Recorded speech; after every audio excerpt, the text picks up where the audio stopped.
Hello friends, welcome back to my channel. My name is Alicen and today I am doing a book review. So I promised this book review a couple of weeks ago and I'm finally getting to it, and it is for A Time of Blood by Gwynne. This book is the second book in his Of Blood and Bone trilogy, and it is adult fantasy. I have a lot of thoughts about this book. It took me a very long time to do my written review of this, and then now to get it on into video format. So I am excited to get to this one. To do this review for you guys. And I don't know. It's a very solid book. A lot of the time sequels can either seem pointless or repetitive or redundant by the time you get to the third book, but this one was really good. I really liked it. And I'm just gonna go ahead and get right into the reviewing part of it. So the first thing we're going to talk about is the characters in this book. So this book is, I want to say, a little bit more focused on the plot than it is necessarily character development, which is 100% fine. I really enjoyed this book. So we have 4 points of view in this book, just like we did in the first one, and 3 of the characters are returning from the first book with the addition of one new character. And I say new only because she was in the first book but did not have her own point of view, telling the story. So we still have 4 points of view, which I think gives this book a lot of variety and plot development and stuff. So you literally can't get bored of this book, I don't think. I know sometimes having a lot of different points of view can be irritating. As a reader, you could gravitate toward one character that you really like, and then every other character's point of view is like drudgery to read. But for this book, for the most part, for me anyways, I really enjoyed reading all of the perspectives. Before I get too much further into this review, I will say that there might be some things that I say in this review that do spoil a little tiny bits of the first book, of Time of Dread. So if you want to avoid spoilers, 100% don't continue watching this book review. But if you don't care about minor spoilers, then I'm probably not gonna say anything that's not in the synopsis on Goodreads. So if you don't mind minor spoilers, you could just continue watching, but I'm going to stay away from, revealing like plot twists and stuff like that. So this review is still technically spoiler free, but it may spoil some minor details in the first novel. So just so you guys are aware of what I'm going to talk about in this video. So getting back to character, let's see. So our 4 points of view are Bleda, Riv, Drem, and then the new point of view is Fritha. And if you have read the first book, then you know who Fritha is. She starts out as a pretty inconsequential character in the first book, but then by the end of it you realize she has more of a role in this story to play, and obviously an increased role as we go into the second book and she has her own point of view. So Bleda and Riv are 2 of the youngest characters in this series. They are both teenagers at this point, and I think they're pretty cute. Like, they're just starting to discover, who they are and what they want to fight for. The world that they live in is pretty war-torn, so they're just trying to figure out whose side they're on. Like, are they, on this side of the problem or on the other side of the problem? So there's a lot of growth that happens between those 2 characters in this book. There's a little bit of a relationship budding, and I think it's really sweet. I'm excited to see where those 2 go in the next book, so I'm looking forward to that. And then the other 2 characters that we have are Drem, and he is a returning point of view from the first book, and I absolutely adore him.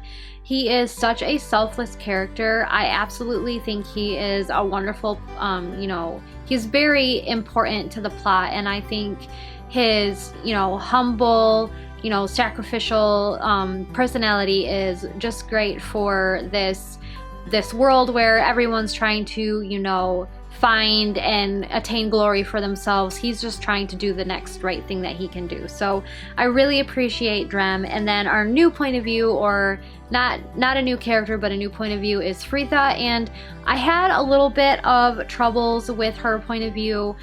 She is not my favorite character. her point of view, I guess technically, if you want to, you know, give it labels, her point of view would technically be from the enemy's side of things. So she's on the opposite side of the fight as Bleda, Riv, and Drem are, even though Bleda and Riv and Drem are, you know, separated geographically in this story.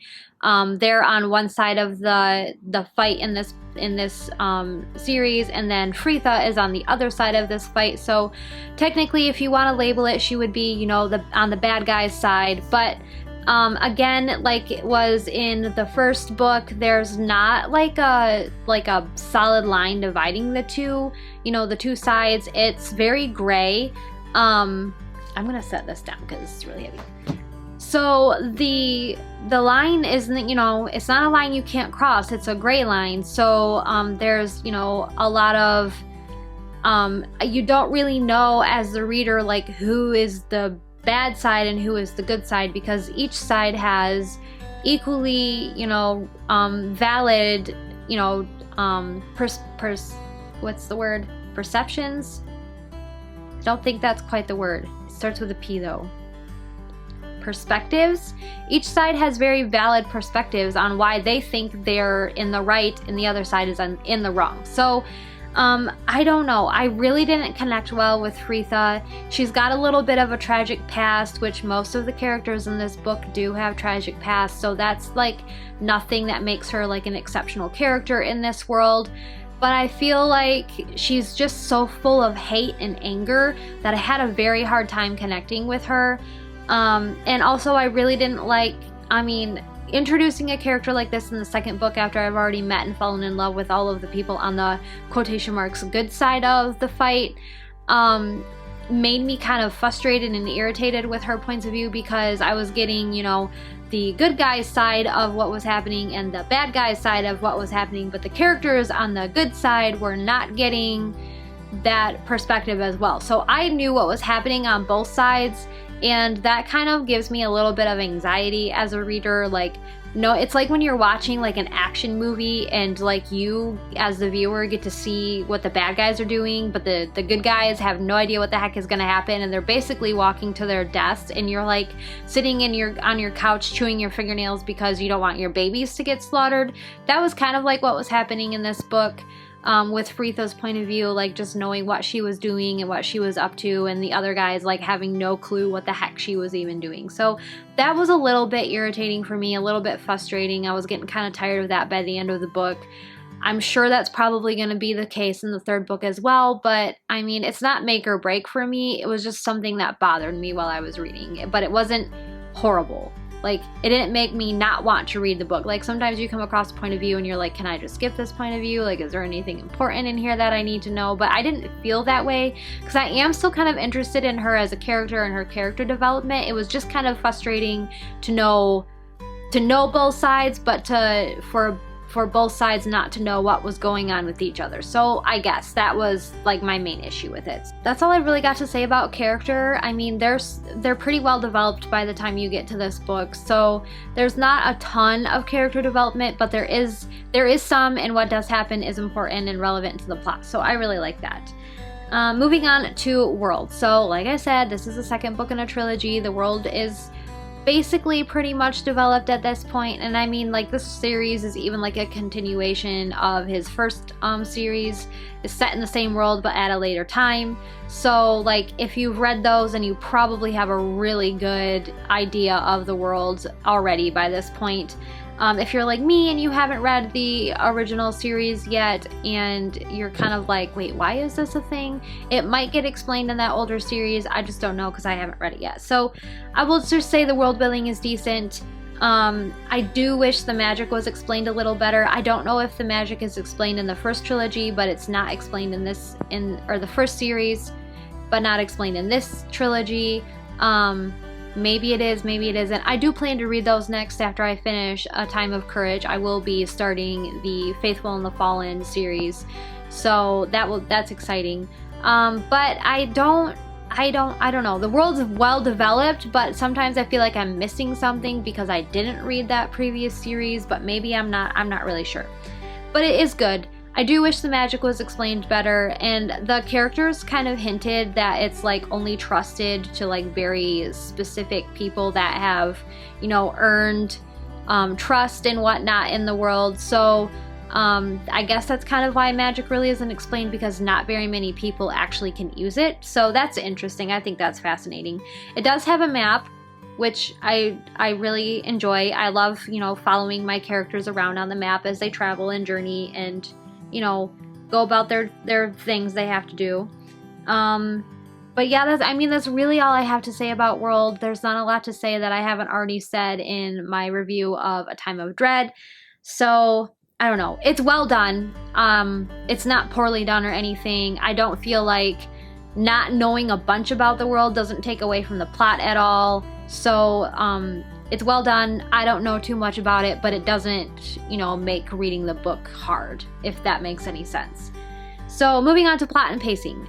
This is where John Gwynne's books shine. He has some of the best pacing I have ever seen in fantasy books. I mean, I have not read a lot of adult fantasy. I have read lots of YA fantasy, and even that sometimes can get like, why are we still talking about this? Why are we still in this one location? Like, shouldn't we have moved on by now? Like, I'm kind of like, where are things going here? So I don't know. I know fantasy has like this like stereotype that it's really like, you know, just super descriptive, and like there's hundreds of pages of like world building and stuff, and I feel like that does happen, but John Gwynne's books are just top notch with the pacing. I just love them so much. It's like watching a 2-hour action movie where like literally nothing stops. Like there's always something is happening.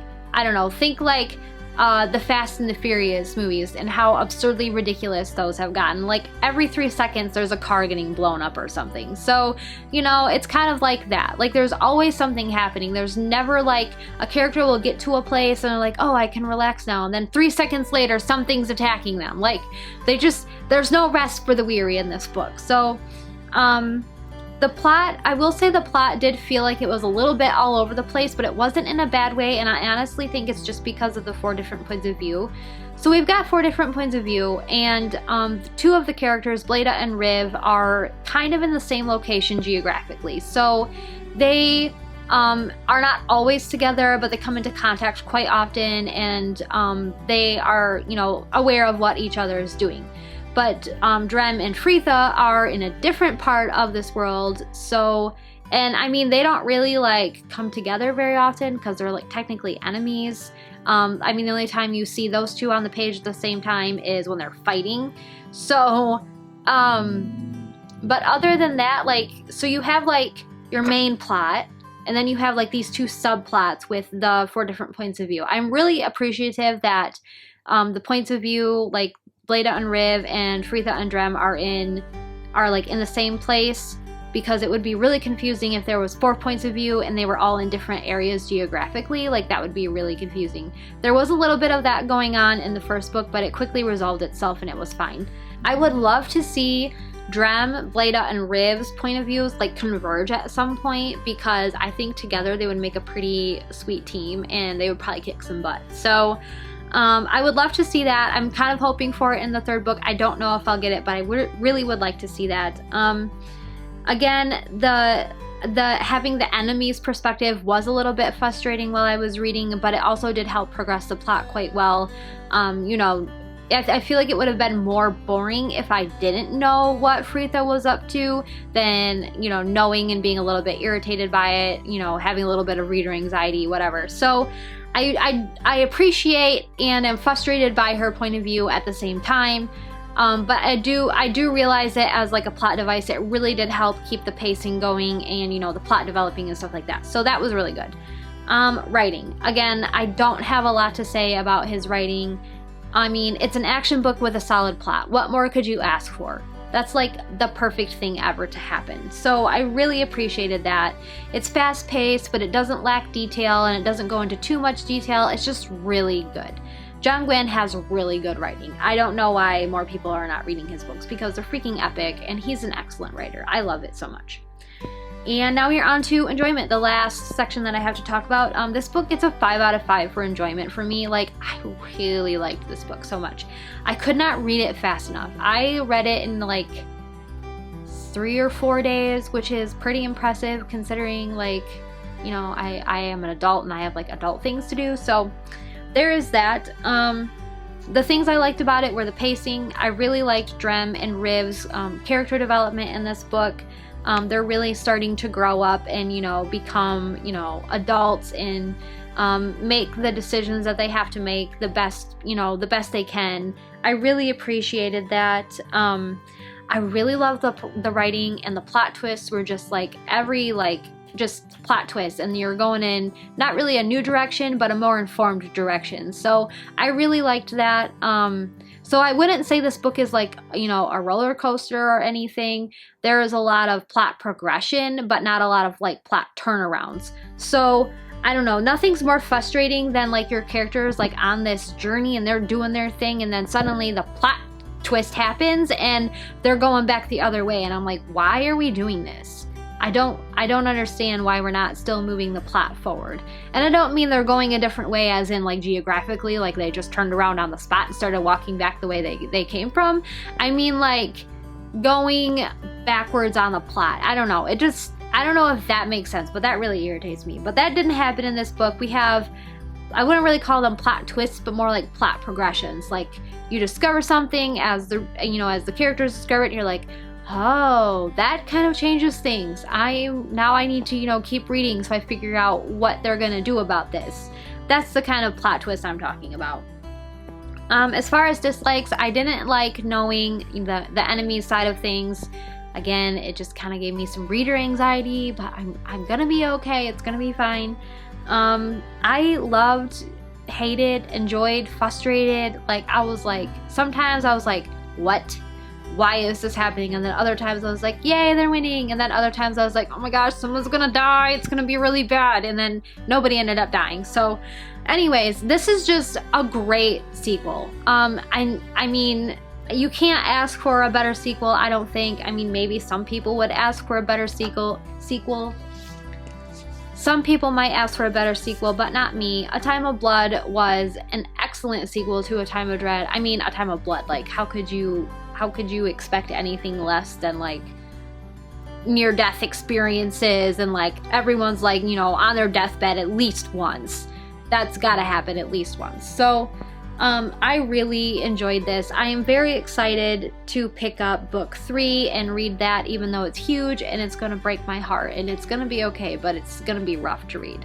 I'm still looking forward to it. I'm ready to put my heart through all of that turmoil that's gonna happen in that book. So anyways, I hope you guys enjoyed this review and found it useful.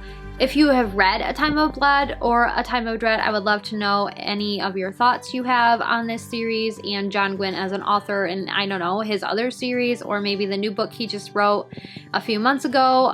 What's that called? The Shadow of the Gods or something like that. If you read any of his books, I'd love to know. I'm quickly becoming like a John Gwynne fan, and he's basically turning into an auto-buy author for me, so that is pretty cool. We shall see what happens in the 3rd book, and I hope you guys look forward to my review of that.